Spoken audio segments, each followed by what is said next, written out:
For such a small island like ours, we sure do have a lot of ride sharing options available locally. Okay, let's backtrack a little bit. For those of y'all who don't know what ride sharing is, you probably are familiar with companies such as Uber or Lyft in the United States. So by definition, ride sharing is when a passenger or a rider enters into an agreement with a private vehicle for the purposes of transportation. And usually this agreement is entered into via a website or an app. A request is made for a ride via these platforms. So in the 2 previous episodes in this playlist, I've put 2 popular local ride-sharing companies head to head. And it's only when I made those 2 videos I realized how many more ride-sharing services and applications were available locally. You're going to find the links to those videos in the description box below. But today, I want to take a deeper dive into what DeliverMeTT has to offer.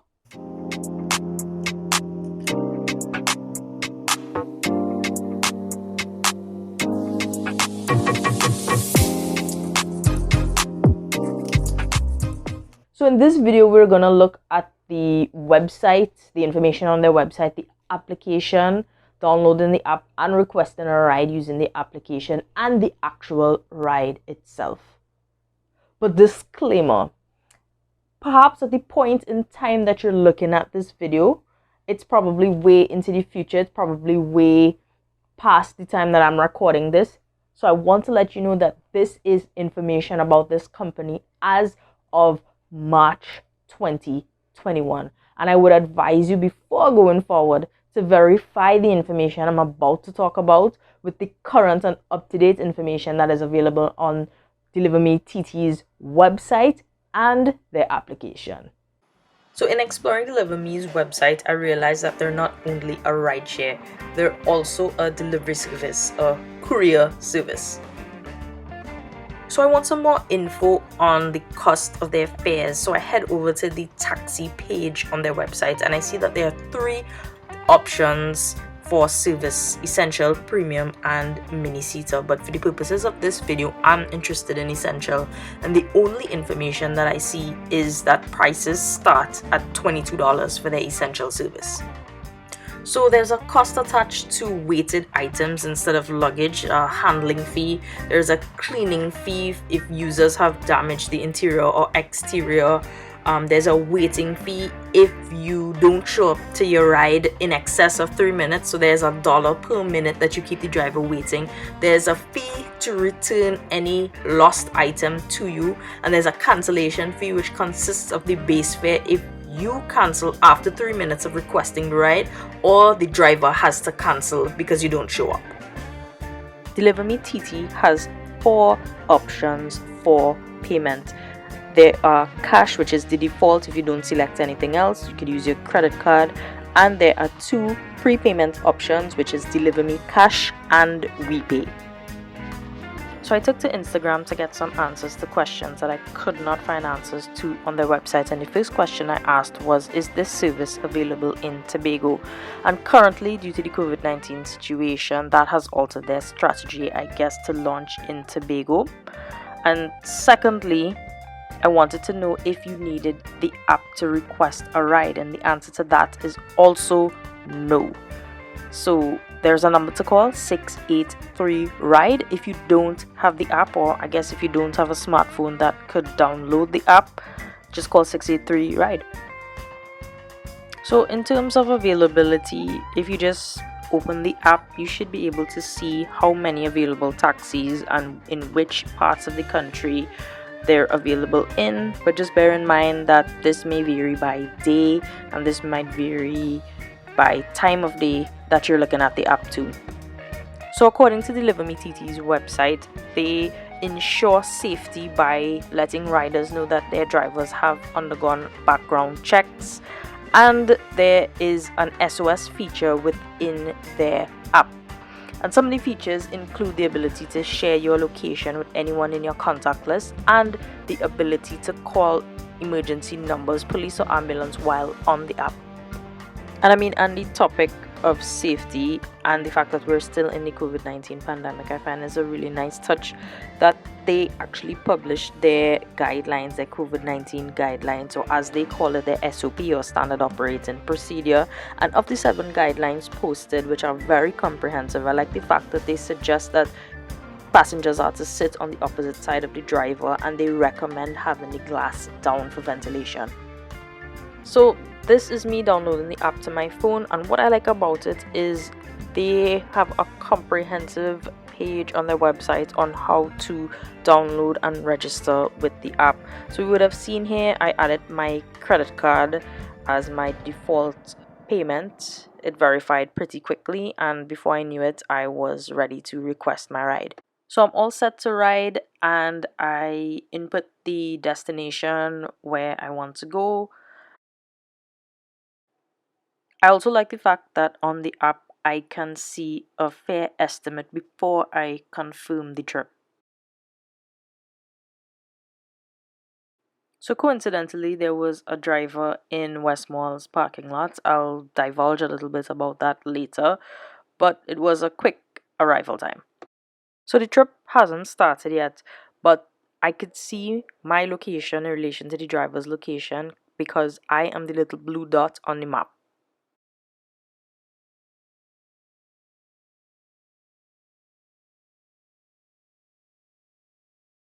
So the trip has started and I can't see my location. I don't know where the little blue dot went.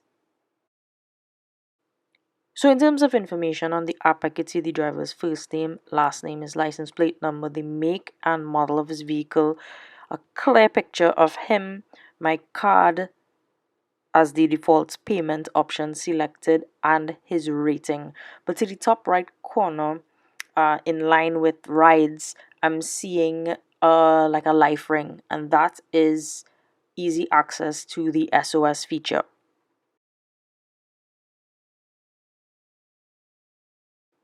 But again, as you can see, the location of the vehicle on the app is lagging. The car moves in big chunks and segments. It doesn't move in real time. So again, I'm kind of concerned as to the accuracy of this with the SOS feature, especially due to the fact that I can't pinpoint my phone's location in relation to the vehicle. So I did use the SOS feature in the app, but more on that in another video.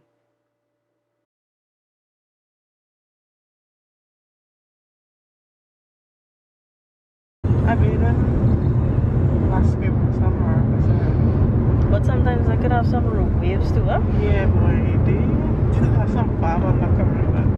So when the ride ends, you get a notification, you see the total to be paid, and you rate your driver. But I don't actually see a button that prompts me to confirm the payment.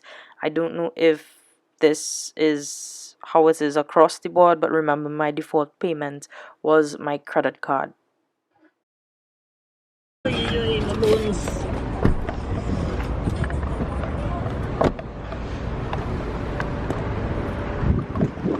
Close the door good?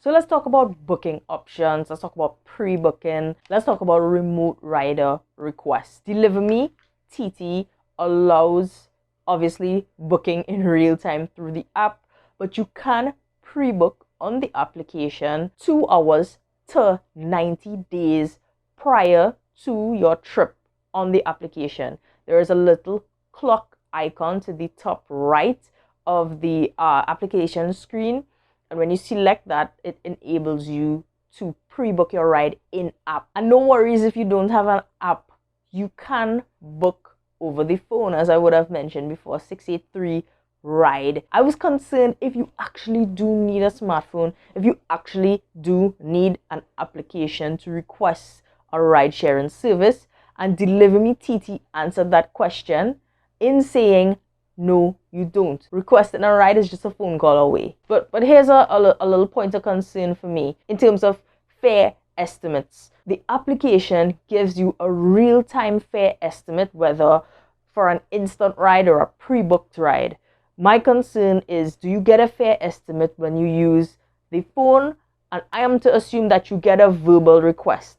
That's not confirmed, I'm just assuming. But thirdly, there's no booking on their website, at least not yet. I don't know if there are plans to, but you can't book on the website. You're limited to a phone call or the application. So there's some difference in information with their website and the application. As listed on their website, the vehicle options are essential, premium, and mini seater. But on the application, the options are essential, premium, and errand. So am I to assume that the mini seater service is the same as the errand service? And if not, how do I request a 7-seater service in the application? So rider verification. Some ride sharing companies do ask their riders, which means their passengers, to verify their identity.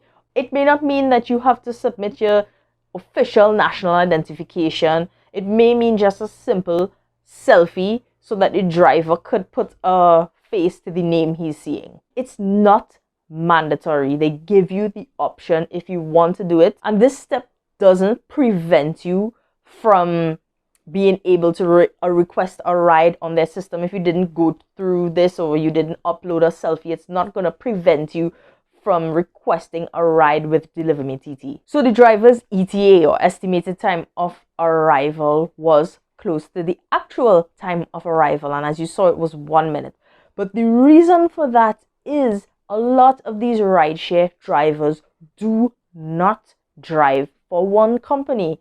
And because I'm doing a series on ride-sharing companies, and as it would so happen on the particular day that I was filming this, the ride-sharing service that I utilized right before, I had the same exact driver. And to be honest, I don't know how I feel about that, but when we talk about safety, I'll explain why I have mixed feelings about drivers driving for multiple companies. So communicating with the driver.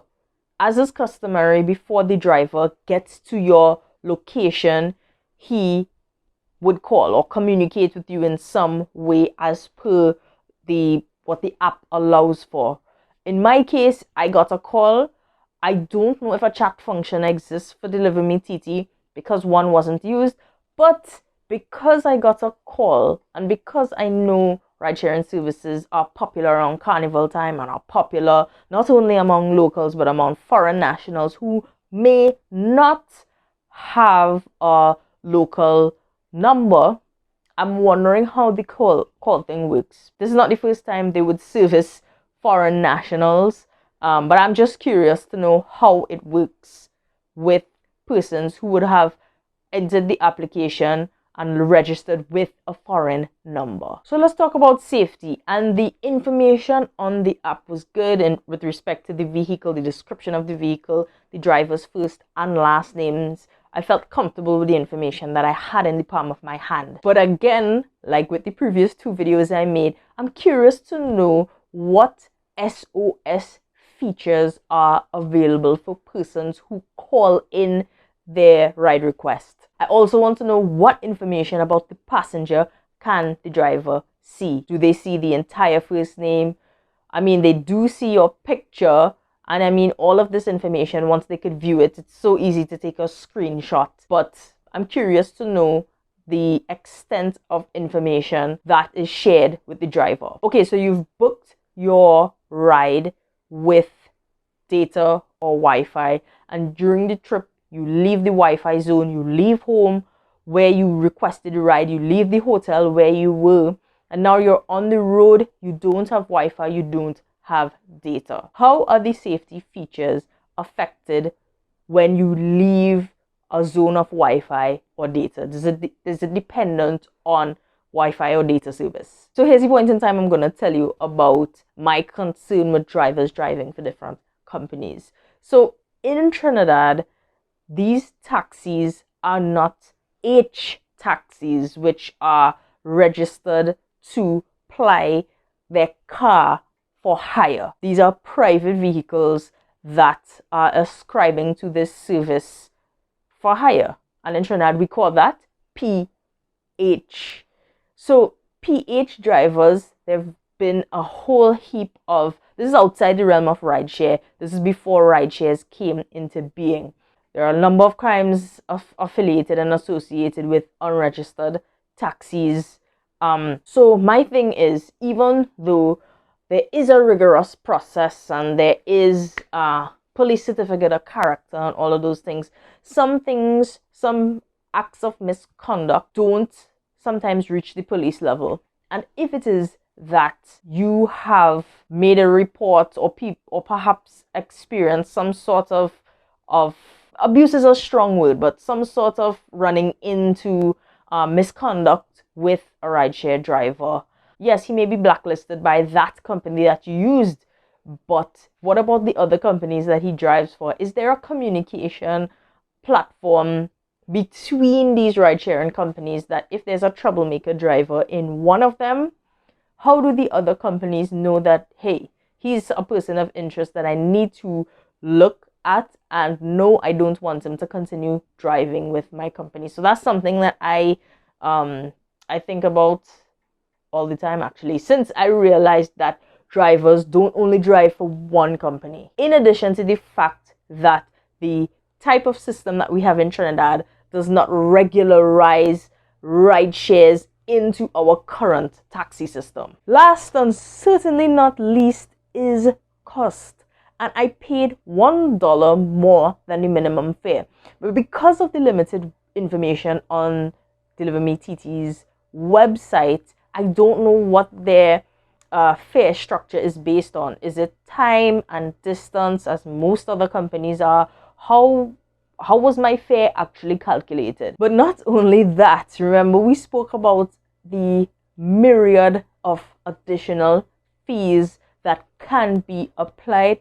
I'm interested to know, how are they applied? Some of them don't have a listed base pricing structure. So things like weighted items, lost and return of items, and the cleaning fee all didn't specify what the rate was or gave you a range of what that would look like.